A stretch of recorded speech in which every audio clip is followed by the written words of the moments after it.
Good evening, नमस्कार। आज हम आप लोग के सामने पीडीई यानी कि पीपल डेवलपमेंट इन्वायरमेंट के पार्ट 4 को लेकर आए हैं, जिसमें हम इन्वायरमेंटल इश्यूज़ के बारे में डिस्कस करेंगे। फ्रेंड्स, पिछले वीडियो में हम लोग इन्वायरमेंटल इश्यूज़ के लोकल लेवल पे जो इश्यूज़ हैं उसके बारे में डिस्कस किए थे। आज हम रीजनल एंड ग्लोबल लेवल पे जो इश्यूज़ है उसके बारे में चर्चा करेंगे। तो चलिए फ्रेंड्स, स्टार्ट करते हैं। जी फ्रेंड्स, आज हम क्लाइमेट चेंज पे बात करेंगे यानी कि जलवायु परिवर्तन। सबसे पहले बात ये समझने की ज़रूरत है फ्रेंड्स कि क्लाइमेट चेंज होता क्या है। फ्रेंड्स, जो भी हमारे वेदर हैं यानी कि जो मौसम होते हैं उनके कंडीशंस के जो पैटर्न हैं, यदि उसमें हिस्टोरिकल रूप से चेंजिंग हो रही है, उसी चेंजिंग को हम क्या कहेंगे फ्रेंड्स, क्लाइमेट चेंज। यानी कि ऐतिहासिक रूप से जो बदलाव होते हैं हमारे मौसम के दशाओं में, उसे हम क्लाइमेट चेंज या फिर जलवायु परिवर्तन कह सकते हैं। फ्रेंड्स, अब बात आती है कि इन चेंजिंग्स को यानी कि इन बदलावों को हम जो है कि किस तरीके से स्टडी कर सकते हैं। तो इसके लिए फ्रेंड्स हमें अर्थ के जो है कि हिस्ट्री को जो है बहुत सारे रूपों में यानी बहुत सारे पीरियड्स में डिस्ट्रीब्यूट करके कर सकते हैं। ठीक है फ्रेंड्स, तो अब बात आती है कि इन जो क्लाइमेट चेंज है यानी कि इन जो क्लाइमेट चेंज की दशाएं हैं उनको चेंज करने के कौन कौन से जो है कि तरीके हैं। तो उसमें पहला तो हमारा नेचुरल होता है यानी कि प्राकृतिक हो सकता है, और दूसरा जो है ह्यूमन एक्टिविटीज़ का रिजल्ट होता है। ठीक है फ्रेंड्स, तो इस तरीके से हम ये कह सकते हैं कि जो हमारा क्लाइमेट चेंज है वो एक नेचुरल और कंटिन्यूअस प्रोसेस है, जो हम डिफरेंट डिफरेंट पीरियड्स में देख सकते हैं। यानी कि डिफरेंट डिफरेंट पीरियड्स से जो काल है उससे होता आ रहा है। तो चलिए फ्रेंड्स, हम वन बाय वन करके समझते हैं कि इसके काज क्या है, इसके कारण क्या हैं।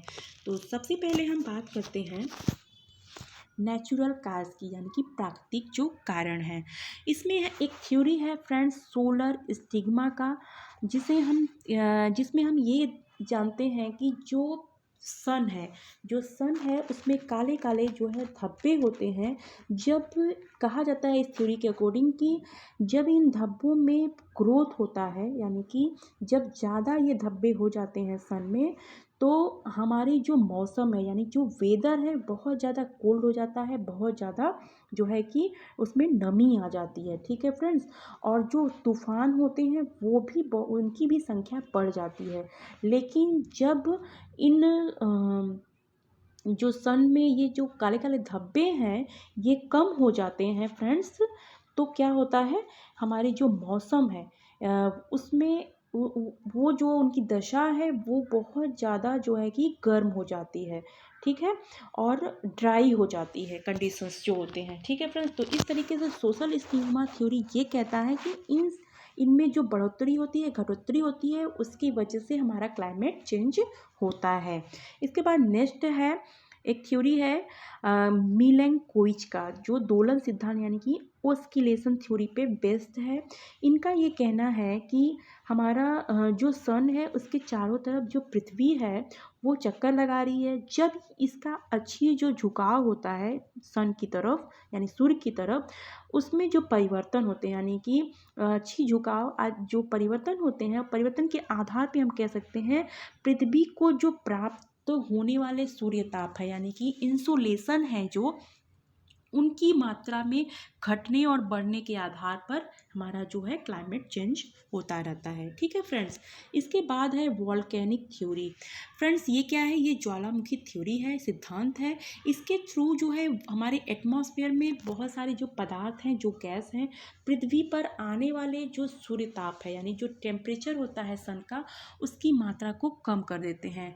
पिछले हम कई वर्षों में देख सकते हैं कि एक फॉर एग्जांपल पिनाटोबा और एल सियोल जो वॉल्केनिक है यानी ज्वालामुखी है, उसके उद्बोधन यानी कि जो जब वो क्रिएट होता है, जब विस्फोट होता है, तो पृथ्वी का औसत जो टेम्परेचर, एवरेज टेम्परेचर बहुत हद तक गिर गया था, हम देख सकते हैं।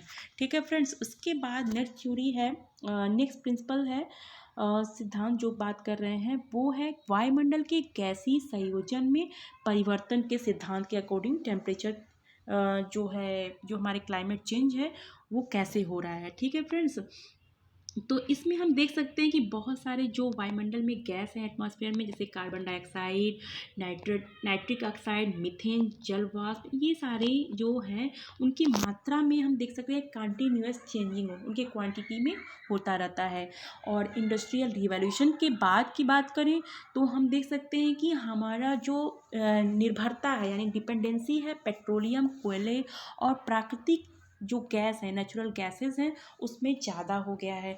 तब से हमारे वायुमंडल की गैसों की संरचना में बहुत तेज़ी से परिवर्तन हो रहा है, जिसकी वजह से हमारा क्लाइमेट चेंज का जो रेट है वो ग्रो कर रहा है, ग्रोथ हो रहा है उसमें। ठीक है फ्रेंड्स। इसके बाद नेक्स्ट है theory of continental displacement. Friends, ये महाद्वीपीय विस्थापन का सिद्धांत है। इसके अकॉर्डिंग बहुत सारे जो जियोलॉजिस्ट यानी कि भूगोलवेत्ता थे, जैसे वेगनर हो गए, हैरी हैस हो गए और मार्गन का प्लेट विवर्तनिक सिद्धांत, ये सारे थ्योरीज इन्होंने दिए थे। जैसे वेगनर ने महाद्वीपीय सिद्धांत दिया था। इनके अकॉर्डिंग ये था कि हमारे जो महाद्वीप है यानी जो कॉन्टिनेंटल है वो विस्थापित हो रहे हैं, एक जगह से दूसरी जगह पे खिसक रहे हैं। ठीक है फ्रेंड।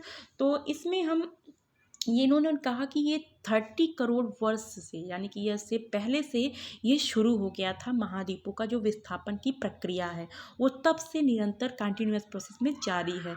इस प्रोसेस की वजह से भी फ्रेंड्स जो है बताया जाता है कि हमारा ग्लोबल जो चेंजिंग हो रही है यानी कि क्लाइमेट चेंज है, ग्लोबल का क्लाइमेट वो हो रही है। ठीक है फ्रेंड्स। इसके बाद हम नेक्स्ट स्लाइड पे चलते हैं।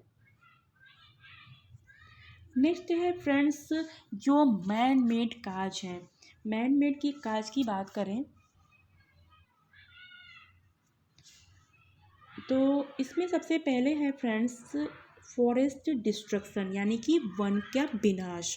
फ्रेंड्स, हमारे जो फॉरेस्ट हैं हमारे अर्थ पे एक तरह से अम्ब्रेला का जो है निर्माण करती हैं, क्योंकि हमारे जो ह्यूमन बीइंग हैं वो जो है कि मानव द्वारा जो उत्सर्जित गैस को ये जो भी कार्बन डाइऑक्साइड प्रोड्यूस करता है मानव, उसको सोख कर वायुमंडल के जो ग्रीन हाउस गैस हैं उसके प्रभाव को कम कर देता है। यानी कि जो हम कार्बन डाइऑक्साइड गैस छोड़ते हैं ये वन उसको अपने अंदर ऑब्जर्व करता है और हमारे ग्रीन हाउस गैस का जो प्रभाव है उसको कम करता है, हमारे तक नहीं आने देता है। तो क्या है फ्रेंड्स कि हम जब वन का विनाश कर रहे हैं तो कार्बन डाइऑक्साइड गैस भी बढ़ते जा रहा है। ठीक है फ्रेंड्स। और इसके साथ साथ जो हमारी झूमिंग खेती है यानी कि झूमिंग कृषि है उसकी वजह से भी हमारे वनों का विनाश हो रहा है, जिसकी वजह से हमारा जो ग्लोबल टेम्परेचर है वो बढ़ते जा रहा है और क्लाइमेट चेंज हो रहा है। इसके बाद फोसियल फ्यूल है यानी कि जीवाश्म ईंधन की बात करते हैं friends. Carbon dioxide, nitrogen dioxide जैसी जो गैस हैं ये हमारे फोसियल फ्यूल यानी जीवाश्म ईंधन को बहुत ही बड़े स्तर में बढ़ा रहा है, जो हमारे जलवायु परिवर्तन के लिए बहुत ही ज़्यादा रिस्पॉन्सिबल है मैन मेड रीजन में। ठीक है फ्रेंड। इसकी वजह से हमारा एयर और वाटर पॉल्यूशन के अतिरिक्त जो है ग्रीन हाउस जो गैसेस हैं उसके संचयन में भी बढ़ोतरी हो रही है। इसके बाद नेक्स्ट है फ्रेंड्स करंट एग्रीकल्चर प्रैक्टिसेस यानी कि जो हम प्रेजेंट टाइम में कृषि की पद्धति अपना रहे हैं उसके लिए भी ये जिम्मेदार है, जलवायु परिवर्तन में ये जिम्मेदार है। किस जैसे कि हम देख सकते हैं कि जो भी हम चावल की खेती करते हैं वहाँ पे हम वाटर लॉगिंग करते हैं यानी कि जल उसमें डालते हैं, जिसकी वजह से जो जुताई होती है तो उसमें मीथेन का उत्सर्जन होता है और उसके साथ साथ जो पशु जुगाली करते हैं उससे भी मीथेन का उत्सर्जन होता है। इस तरह से हम देख सकते हैं कि हमारा जो प्रेजेंट का कृषि कह सकते हैं एग्रीकल्चर प्रैक्टिसेस है वो भी क्लाइमेट चेंज के लिए जो है कारण बन रही हैं। उसके बाद है इंडस्ट्रियलाइजेशन एंड अर्बनाइजेशन यानी कि औद्योगिकरण और शहरीकरण की बात करते हैं फ्रेंड्स। इसमें हम देख सकते हैं कि इसकी वजह से बहुत सारे जो है हमारे नेचर का अंधाधुंध दोहन हो रहा है, जिसकी वजह से हमारा इंडस्ट्री और जो शहर है उसमें ग्रोथ हो रहा है और इस वजह से जो है कि हमारा क्लाइमेट बहुत ज़्यादा प्रभावित हो जा रहे हैं। आई होप कि ये दोनों काजेस आप लोग को समझ में आए होंगे। चलिए अब नेक्स्ट स्लाइड पे चलते हैं। फ्रेंड्स अब बात आता है कि ये जो क्लाइमेट चेंज है इसकी वजह से हमारे जो डायमेंशंस हैं यानी कि जो सामाजिक आर्थिक और राजनीतिक हैं वो भी बहुत बुरी तरह से प्रभावित हुई हैं। और जाहिर सी बात है कि ये बहुत ज़्यादा हमारे क्लाइमेट को चेंज भी कर रही हैं, जिसकी वजह से हम बहुत सारे जो है हम देख सकते हैं कि इफ़ेक्ट पड़े हैं। उसमें वन बाय वन करके हम समझते हैं। सबसे पहले फ्लडिंग यानी कि बाढ़ की समस्या उत्पन्न हो रही है। उसके बाद सूखा यानी ड्राई अप सूखा भी पड़ जा रहा है। और लैंडस्लाइड, इसका तो एग्ज़ाम्पल हाल ही में आप देख सकते हैं, उत्तराखंड में लैंडस्लाइड जो हुआ है अभी, उसको देख सकते हैं किस तरीके से बहुत सारे लोग प्रभावित हुए हैं उससे, मानव जो हैं। उसके बाद ह्यूमन माइग्रेशन, इस लैंडस्लाइड की वजह से बहुत सारे लोग माइग्रेट भी कर गए हैं। ये जब जलवायु परिवर्तन होता है फ्रेंड्स, तो मानव का जो है कि माइग्रेशन होने लगता है और दूसरे क्षेत्रों पे जाकर भी वो प्रेशर डालते हैं, जैसे जिसकी वजह से हमारा फूड क्राइसिस स्टार्ट हो जाता है। यानी कि हमारे खाद्यान्न पे खाद्य जो निर्भरता बढ़ने की वजह से ये क्राइसिस, ये संकट आ जाते हैं हमारे कंट्री पे, हमारे पूरे विश्व पे हम कह सकते हैं। इसके बाद इसकी वजह से हमारे ग्लोबल रिलेशंस भी जो है बिगड़ रहे हैं। जैसे डेवलपमेंट को लेकर बात की जाती है, तो डेवलपमेंट हर कोई करना चाह रहा है, उसमें आगे बढ़ना चाह रहा है। एक कंट्री दूसरे कंट्री पे जो विकसित हैं वो अविकसित पे जो है कि प्रेशर डाल रहे हैं, वो डेवलपमेंट की रफ्तार में आगे बढ़ जा रहे हैं, जिसकी वजह से दोनों के आपसी रिलेशंस बिगड़ जा रहे हैं। ठीक है फ्रेंड्स, इसके बाद नेक्स्ट स्लाइड पे चलते हैं। अब बात आती है फ्रेंड्स ग्लोबल वार्मिंग। ये भी बहुत ही ज़्यादा जो है कि हम कह सकते हैं कि रीजनल और ग्लोबल लेवल पे एक इशू के रूप में उभर रहा है, बहुत ही ज़्यादा प्रभावित कर रहा है। तो ये ग्लोबल वार्मिंग क्या है, इसकी बात करते हैं कि क्या होता है। फ्रेंड्स, जो ग्लोबल वार्मिंग होता है ये हमारे अर्थ के टेम्परेचर में जब भी बढ़ोतरी हो रही है, यानी हम कह सकते हैं कि ये कंटिन्यूअस आप देख रहे हैं कि उसमें बढ़ोतरी हो रही है, इसी बढ़ोतरी को हम क्या कहेंगे, ग्लोबल वार्मिंग। हमारी जो पृथ्वी है फ्रेंड्स, उस पर प्राकृतिक तौर पर जो है कि सूर्य की किरणों से ऊष्मा प्राप्त होती है, यानी कि सन रेजेस हमें हमेशा मिलते रहते हैं, एक टेम्परेचर जो है मिलता रहता है। तो जब हमारे एटमॉस्फेयर से जो है कि ये हमारे भू सतह से ये जो सन के रेजेस हैं वो पड़ते हैं, तो फिर वो वहीं से रिटर्न हो जाते हैं, पुनः परावर्तित होकर लौट जाते हैं। लेकिन क्या होता है कि जो हमारी पृथ्वी है फ्रेंड्स, यहाँ पे बहुत सारे गैसों का मिश्रण है, एक इसके जो एटमॉस्फेयर है, और जिनमें कुछ हमारे ग्रीन हाउस गैसेस भी हैं। इन जो ग्रीन हाउस गैसेस हैं फ्रेंड्स, उनमें जो है कि उनके सांद्रण में जो बढ़ोतरी हो रही है, इसकी वजह से जो सन के रेजेस आ रहे हैं, जो किरणें आ रही हैं, कुछ किरणें यहाँ पे रुक जा रही हैं, कुछ भाग हमारे अर्थ के थ्रू जो है रोक लिया जाता है। क्यों रोक लिया जाता है? क्योंकि हमारी जो ग्रीन हाउस है गैस है, ये इसमें सांद्रण हो रहा है, इनमें बढ़ोतरी हो रही है, तो इस वजह से ये कुछ किरणों को सूर्य के रोक ले रहे हैं। फ्रेंड्स, यहीं से हमारा जो है ग्लोबल वार्मिंग स्टार्ट हो जाता है। जो उसके दुष्परिणाम है, जो प्रभाव है, हम ये कह सकते हैं स्टार्ट हो जाता है, शुरू हो जाता है। इसी संपूर्ण प्रोसेस यानी कि ओवरऑल जो प्रोसेस है, उसी को हम क्या कहते हैं, ग्रीन हाउस इफेक्ट या फिर ग्लोबल वार्मिंग। आई होप कि ग्लोबल वार्मिंग आप लोग को समझ में आ गया होगा आज किस तरीके से ये प्रोसेस होता है। अब बात करते हैं फ्रेंड्स इसके इफ़ेक्ट्स की, कि क्या क्या ये ग्लोबल वार्मिंग हमारे अर्थ पे इफ़ेक्ट डाल रहा है। वन बाय वन करके इसको हम समझते हैं फ्रेंड्स। सबसे पहले है मेल्टिंग आइस, यानी कि जो आइस है और उसके पिघलने की बात हो रही है, और जो सी का लेवल है यानी वाटर लेवल है, उसके रेजिंग यानी उठने की बात हो रही है, बढ़ोतरी की बात हो रही है। तो सबसे पहले हम आइस मेल्टिंग की बात करते हैं कि ये क्या है फ्रेंड्स। इसके थ्रू क्या हो रहा है कि फ्रेंड्स हमारे जो ग्लोबल वार्मिंग कैसे बढ़ रहा है ये समझते हैं। फ्रेंड्स, क्या है कि जो हमारे ध्रुव हैं वहाँ पे जो बर्फ़ जमे हुए हैं और जो अन्य ग्लेशियर्स हैं, उनके पिघलने से हमारा इन्वायरमेंट, हमारी बायोडाइवर्सिटी यानी कि जैव विविधता पर एक निगेटिव इफेक्ट पड़ता है जब ये पिघलते हैं। क्योंकि इनके पिघलने की वजह से फ्लड आते हैं, यानी कि बाढ़ आता है, और जैसे ही बाढ़ आता है फ्रेंड्स, वैसे ही सूखे की समस्या यानी कि ड्राइनेस की समस्या भी आ जाती है। फ्रेंड्स, नासा ने जो है कि नासा ने बताया है कि 2003 से लेकर जो है 8 तक अंटार्कटिका, इन दोनों के बीच में 2003 से 8 के बीच में अंटार्कटिका, ग्रीनलैंड व अलास्का से लगभग 20 खरब, कितना फ्रेंड, 20 खरब टन जो है बर्फ का पिघलाव हुआ है।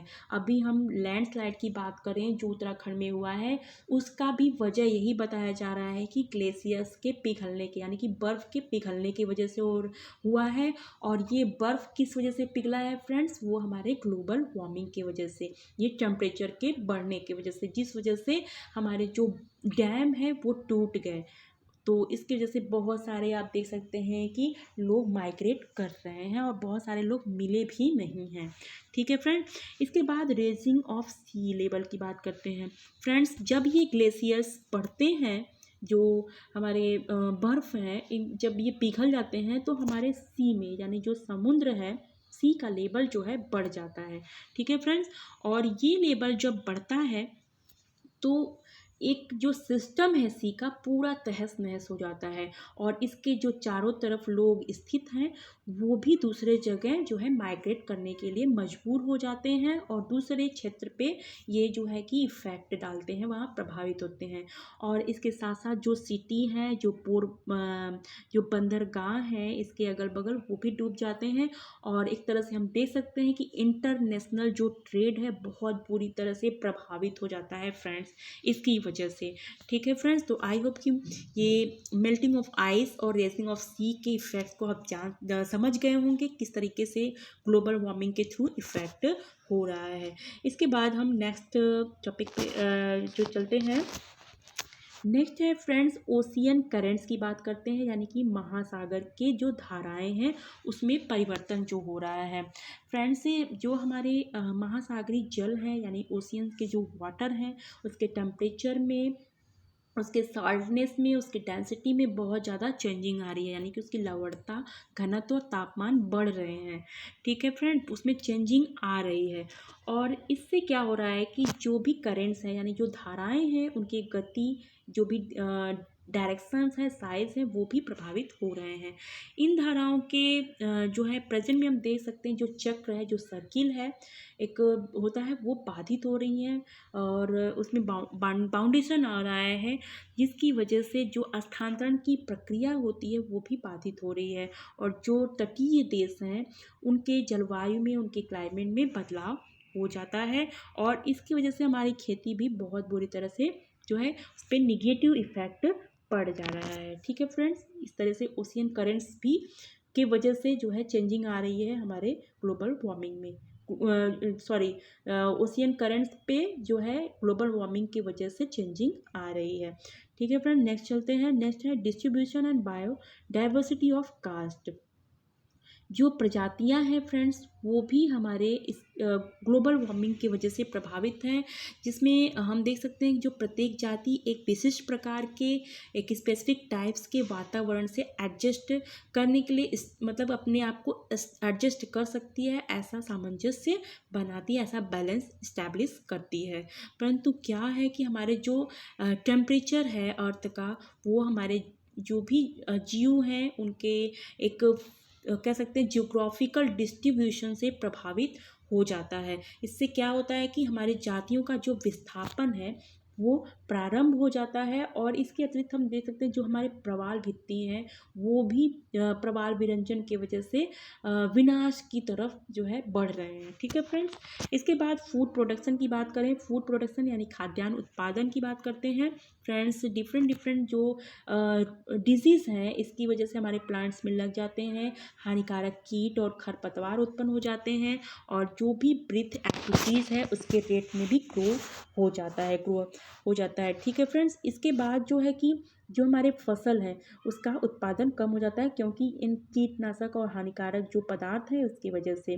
टेम्परेचर में हम देख सकते हैं कि यदि 1 डिग्री सेंटीग्रेड वृद्धि हो जाए साउथ ईस्ट जो एशिया है तो वहाँ पे 5% तक जो है कि चावल यानी कि राइस का रेट जो है प्रोडक्शन होता है वो गिर सकता है अगर 1 डिग्री सेंटीग्रेड टेम्परेचर बढ़ जाए तो इस एरिया में, साउथ ईस्ट एशिया में। ठीक है फ्रेंड, और जिसकी वजह से बहुत ज़्यादा हम कह सकते हैं कार्बन डाइऑक्साइड में जो ग्रोथ हो रहा है, जो वृद्धि हो रही है, हमारे फूड प्रोडक्शन का समस्या जो है कि हो जाएगा। और इससे हमारे पूरे धरती पे, हम कह सकते हैं पृथ्वी पे, इकोनॉमिकल और फिजिकल रूप से जो है कि सारे लोग प्रभावित होंगे। इसके बाद ह्यूमन हेल्थ की बात करते हैं। ह्यूमन हेल्थ के पर्सपेक्टिव से देखें तो फ्रेंड्स, जब टेम्परेचर बढ़ता है तो बहुत सारे बैक्टीरिया और वायरस जो है बढ़ जाते हैं, उनकी जो एक्टिविटीज़ है उसमें ग्रो हो जाता है, और जिसकी वजह से बहुत सारे कम्युनिकेटेड डिजीज़ भी शुरू हो जाते हैं, उसमें वृद्धि होना। तो फॉर एग्जांपल हम देख सकते हैं जैसे डेंगू, मलेरिया, प्लेग, पीलिया, जो ब्रीथिंग से संबंधित जो डिजीज़ हैं और स्किन डिजीज़ हैं, इसमें बहुत ज़्यादा बढ़ोतरी हो जाती है।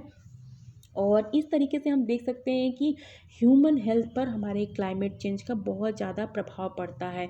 और ये जो इफ़ेक्ट होता है, इसकी वजह से एक विस्थापित आबादी जो है कि आ जाती है, यानी कि आबादी को दूसरी जगह स्थापित करने की समस्या आ जाती है। इस माइग्रेशन को हम क्या कहेंगे फ्रेंड्स, एक कॉन्सेप्ट निकल के आता है, इन्वॉर्मेंट माइग्रेट्स, यानी कि पर्यावरण शरणार्थी।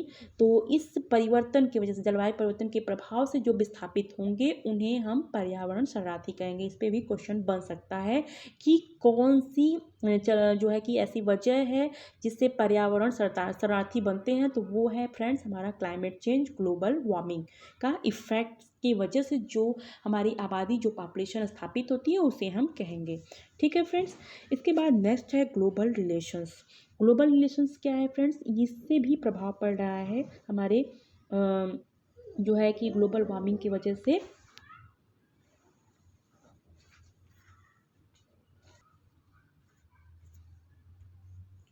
फ्रेंड्स, ग्लोबल रिलेशंस की बात करें तो हमारे आज जलवायु परिवर्तन की वजह से बहुत सारे जो कंट्रीज़ हैं डिफरेंट हमारे वर्ल्ड के, उनके ऊपर ये प्रेशर हो गया है कार्बन जो उत्सर्जित करते हैं, प्रोड्यूस करते हैं, उसको कम करने का।